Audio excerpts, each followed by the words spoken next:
Good morning, Rabotai. Chodesh Tov Mevorach. Mishenichnas Adar, Mabim v'Simcha. So it's wonderful to have all of you here with us today. Today's breakfast and class is dedicated in loving memory of Sophie Shabbat and Isaac Marcus, Lilu Mishpatim, Simcha Bat Sarah, and Yitzhak Ben Sophia, sponsored by David Shabbat. Breakfast in the class is dedicated in loving memory of Sam Yisai, Lilu Nishmat Shalomo Ben Rivka, Alav Shalom, sponsored by his son Isaac Sayed. Breakfast is dedicated in honor of Rabbi Shlomo Farhi, Rabbi Ariel Mizrahi, Rabbi Meir Friedman, Hazan Shmuel Levi Haron Shochet, Robin Beta, Jessica Zag, and the entire staff for all they do for the synagogue and community. Sponsored by the Zara family. Thank you very much. Breakfast in the class is dedicated in honor of Hayim Maris Daba, becoming a bar mitzvah, sponsored by Barbara Hayim and family. The breakfast and class is also dedicated in loving memory of Gila's father, Joseph Juju Dana, Alav Shalom, Lilu Nishmat Yosef Ben Simcha, Alav Shalom, sponsored by Gila and Marco Surur. Dedicated as well in loving memory of Ramonde and David Sofer, Alayhim Shalom, Lilu Nishmatem David Moshe Ben Naima, Alav Shalom, and Simcha Bat Hana, Alayha Shalom, sponsored by their son Edward Sofer. Finally, breakfast in the class is dedicated in loving memory of Rachel Shami, Alayha Shalom, Lilu Nishmat Rachel Bat Mazal, sponsored by Moises Shami, Azaku Baruch, to all of the wonderful people that have sponsored today's class. I think everyone wanted to get in on the Mazal of Adar, of the Simcha of this month. Rabotai, the Pasuk tells us, Midevar Sheker Tirhak. Literally, let's translate it. Midevar Sheker, from a thing or from a word of Sheker, of untruth, Tirhak, you should stay far, far away. The Sefarim point out that of all of the various mitzvot and averot in the Torah, this is the only example where the fence of the mitzvah is included in the actual sivui, in the actual commandment. So let me give you an example of what we mean. In Masechet Avot, the Mishnah tells us, it says, Asu Sayag la Torah. What does Asu Sayag la Torah mean? Sayag means a fence. Make a fence around the Torah. What does that mean, make a fence around the Torah? Let's say the Torah commands a person that they should give a certain amount of money. Let's say the Torah commands a person they have to keep Shabbat and not work on Shabbat. Let's say the Torah commands a person that they need to ensure that there's a certain person they don't wind up coming to marry or have intimacy with. So the Pasuk, the Mishnah tells you, Asu Sayag la Torah, don't just not do the sin, don't just not do the avon, rather create space, a buffer zone, like a DMZ, a demilitarized zone between you and this thing, so that you don't even come close. Because we're worried if you do that, you might do that. What's it called? One of the reasons why a person doesn't ride a horse on Shabbat, we're worried that the guy's going to want to whip the horse. He'll rip a branch off of a tree that he's riding by to hit which is something that the riders used to do. That's going to be an isur. So we have you not riding horses for the gezerah of not ripping off a branch from a tree. Okay? We have you not smelling flowers that are attached to the ground on Shabbat, so you don't pick it up out of the ground and take a sniff in order to smell the flower. So all of these things are part of the gezerot, the asu sayag la Torah. Interestingly enough, when it comes to the idea of telling a lie, the Torah does not say lo tirsach, lo tishaker. It doesn't say that. Don't lie. That's what it should have said. It doesn't say that. It says midvar sheker tirhak. That means in the mitzvah itself is built in the sayag already. Now, if the Torah decided, of all of the mitzvot in the Torah, to build in the distance into the body of the mitzvah itself, so the mitzvah is make fences for lies. We learned something very powerful. Why is the Torah specifying it specifically over here? Rabotai, I read something that is unbelievable. The Rav Zusha from Anipoli, who was the brother of Rav Elimelech of Lezhensk. Many of the Hasidic stories involved these two brothers who were giants in Midot, in Hasidut, in Tefillah, unbelievable Sadiqim. Rav Elimelech and his brother, Rav Zusha. Unbelievable. Rabotai, this Rav Elimelech and Rav Zusha, they traveled a lot together and they had many stories in their journeys. But Rav Zusha said something unbelievable.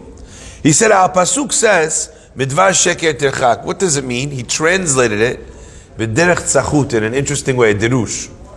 He said, Midvar sheker, if a person speaks or they are engaged in something which is untruthful, terhak, you will find yourself distanced from God.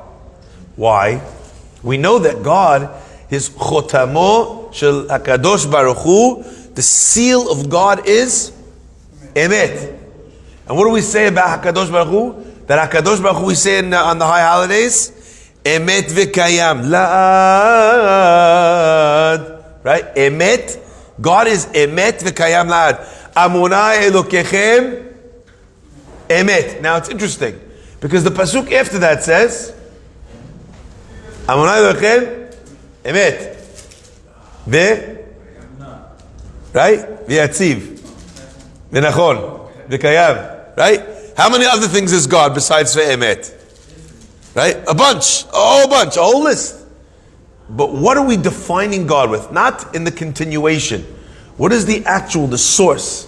God's nature, so to speak, if we could say such a thing about God, is that he embodies emet to the point that when someone is mishaker, they find themselves distanced from God.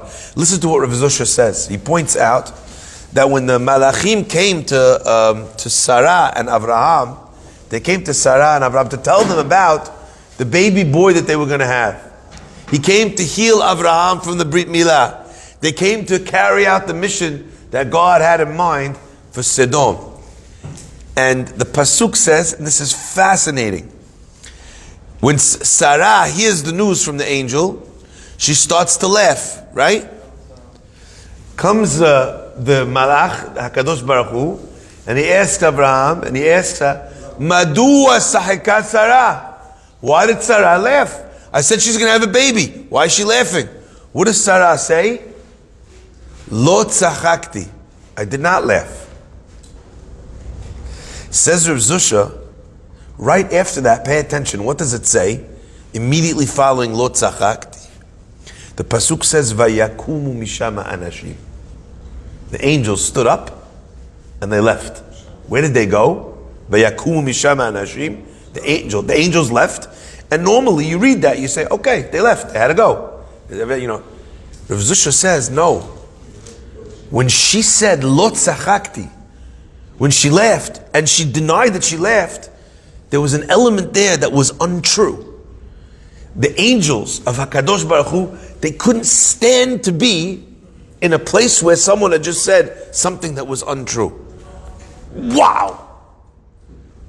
That means if that's true about HaKadosh Baruch Hu's angels, that have some physicality to them on some level, that they're not as pure, as holy as HaKadosh Baruch Hu himself, and for them as well, they were repelled, they were repulsed, they were turned away by something that was that had a lack on some level. Again, we don't even understand, we can't comprehend, fathom the avot, the imahot, the levels they were on. But for her, it was something that it wasn't as emet as it could have been. The angels had to run away. They couldn't stand to be there in that moment. Let's go back to the words of Rav Zusha. Midvar sheker tirchak. You'll find HaKadosh Baruch Hu pulling away. And I thought to myself, Michlal lav ata shomea hen. You know what that means?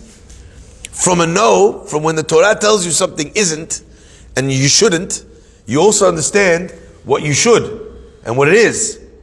If there's richuk, if there's a distance from God that comes from a lack of emet, from being a Baal Sheker, then also we understand that when we feel God is distant, that one of the ways to reestablish connection, to get close, to have Hashem be closer to us, is once again to double down on being an ish, a person, a man of emet.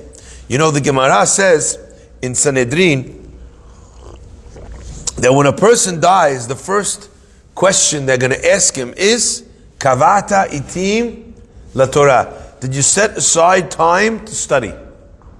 Tosafot asks, it's strange, because there's another Gemara in Kiddushin where the Gemara says that the first question is not did you study, but rather, did you ha'im nasata v'natata be'emunah?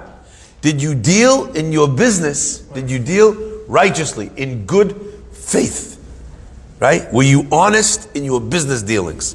Tosafot asks, I don't understand. The Gemara seems to be contradicting one another. What's the first question they ask you when you get to Shamayim? Not how did you enjoy your flight? What's the first question they ask you when you get to Shamayim? Huh? Were you fair in business? The Gemara says. And the other Gemara says, no, it's that you set aside time for learning. Rabotai, the Kiddushat Levi, Rabbi Levi Yitzchak from Berdichev, he answers a magnificent answer. He says those two answers are actually one and the same. The default nature of a person, when they're in an opportunity where they could earn, they could benefit from being untruthful, that desire is very, very strong. Even good people, you see, when it comes to business, unfortunately, it's very bad. You know, you meet people, I always say this, they're big ba'alei tzedakah. They give away tons of money. And then you try and do a business deal with them, and the guy, he hustles you out of money. And you know what the funniest thing is? The guy can't help himself. Even if he's engaged in a business deal with someone who's poor, he might still cut a corner, bust a move, and you say to the guy, I don't understand. If the guy came to you now and asked you for tzedakah, you'd give him tzedakah. But now that he's coming to a business deal, why are you cutting him in the corner, telling him this, changing the contract without him realizing, oh, let me reprint it. You reprint the contract with something else. You have him sign. He thinks he read the terms and conditions. All different tricks people play. What? And you know what the guy will tell you? Rabbi, tzedakah is tzedakah. Business is business. He has to have the upper hand. You know what I say to a guy like that? I say, tzedakah is tzedakah. Business is business, and Gehinnam is Gehinnam. there's no games here, right? When a person is guided by Torah, if you set aside time, all the time, to study every day, where you start your day. I mean, we called this podcast, we called it a Torah state of mind. You know what? More important than what I say in a specific class is that you sat in a class. And even if the class you heard today is about telling the truth and not lying, if it comes to a situation where you have to do a chesed with an old lady, even though we didn't learn about chesed to an old lady today, you're in the right frame of mind. You're in a place where you're thinking that the way I live my life is supposed to be the way HaKadosh Baruch Hu wants me to live my life. Midvar sheker tirchak, you stay far away. One of my favorite stories, I can't even get over this concept, this idea. It just blows my mind because it's so obvious when you hear it. But when you hear it the first time, it's just, I always share this story about Rabbi Yaakov Kamenetsky. Rabbi Yaakov Kamenetsky was one of the great leaders of the last generation in America. And he was someone that always had this most magnificent smile on his face. He was Morish, who inherited this beautiful smile? His son, Rav Shmuel Kamenetsky. Many of you will know. You see Rav Shmuel, you look at him, you think, wow, this is what a tzaddik is supposed to be like. His face is radiating joy. He's smiling, right? Like the Mishnah in Avot says, or about smiling to people, you know, about being makdim shalom l'chol adam, being the first one to say, how you doing? Good morning. Beautiful, right? My father just told me the other day, he said he was driving and this guy, as he was driving with the window open, non-Jewish guy, jogging down the road, and they made eye contact on the corner. And before my father could say anything, the guy said, good morning. Anyway, the next day, they're driving, again my father's at the stop sign, again the guy is half jogging in place, he makes eye contact, he says, good morning. The third day, my father sees him, drives up next to him, makes sure he makes eye contact with him, and before the guy could get the good morning out, my father says, good morning! My father said, you know why? He says, I felt bad. This guy's not Jewish. He doesn't have the Mishnah telling him this. I'm a rabbi. He beat me to the punch twice. So my father's stalking the guy in his car, driving after him to say good afternoon, good morning, good night. You know, it's a beautiful thing, this idea, this dedication to excellence in midot. And that happens from being kovea itim, making sure you set aside time always to remember, I need to be my best. I need to be my best. I need to be my best. If you keep telling yourself that through kiviyat itim la Torah, then when a time comes and you could hustle a guy out of some money, you won't do it. Rabotai, Rabbi Yaakov Kamenetsky was, aside from his big smile, he was someone who was very, very, very strict about telling the truth. Telling the truth for him was unbelievable. I mean, they say stories about Rav Yaakov that are like beyond belief. Okay, about in different areas where he said something out of his mouth, and because he said it, for the rest of his life, that was something that he did. I'll give you an example, but again, my favorite one because it's so relevant. First, let me tell you a story about the Panovich Rav, and then I'll end with the story about Rav Yaakov.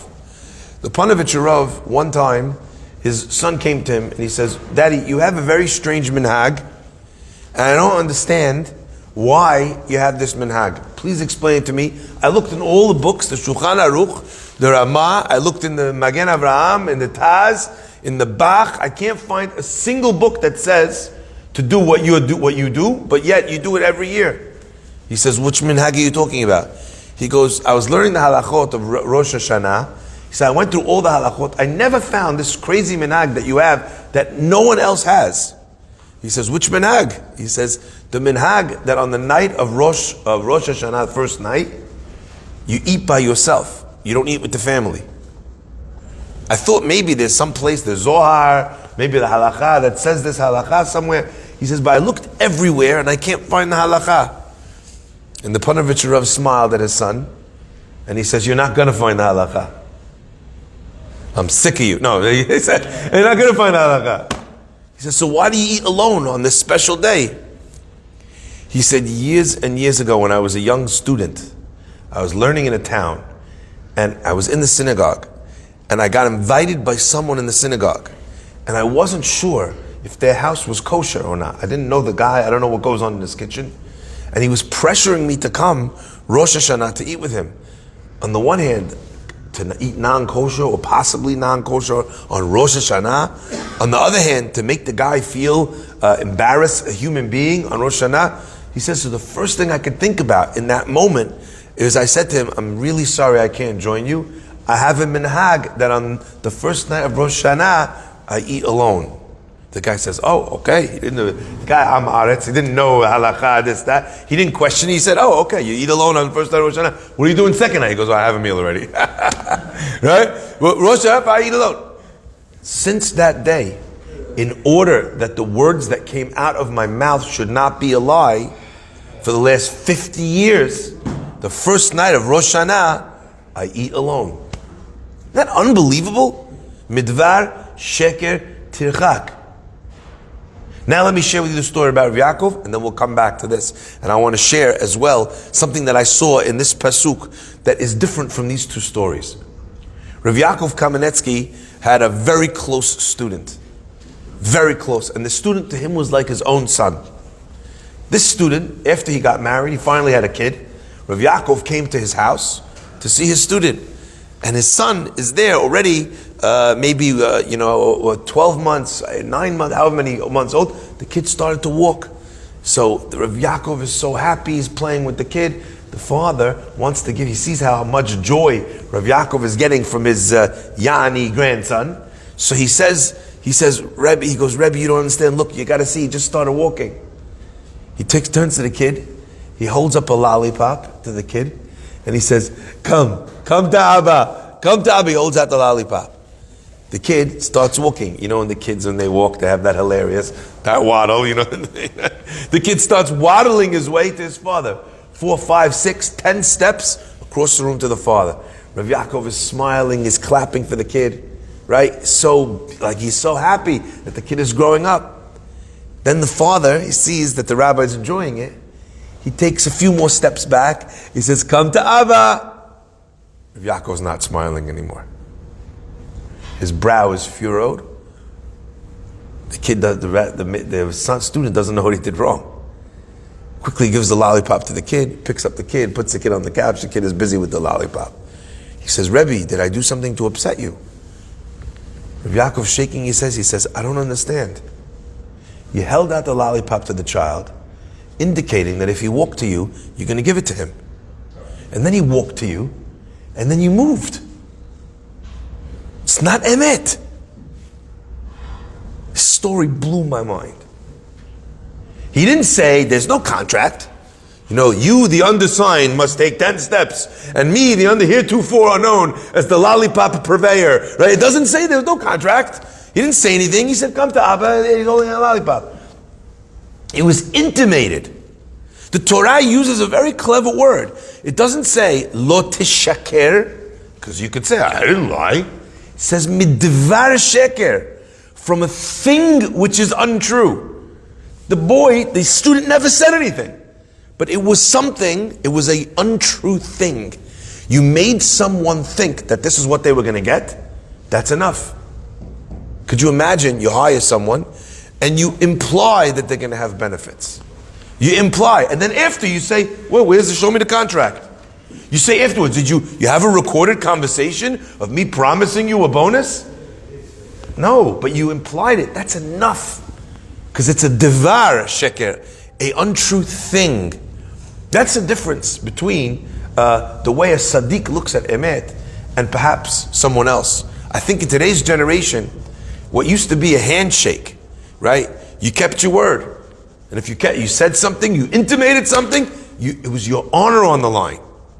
You know, people back in the day, they would go to work after they lost everything. They would work for years to pay off debts. They barely even brought any money home.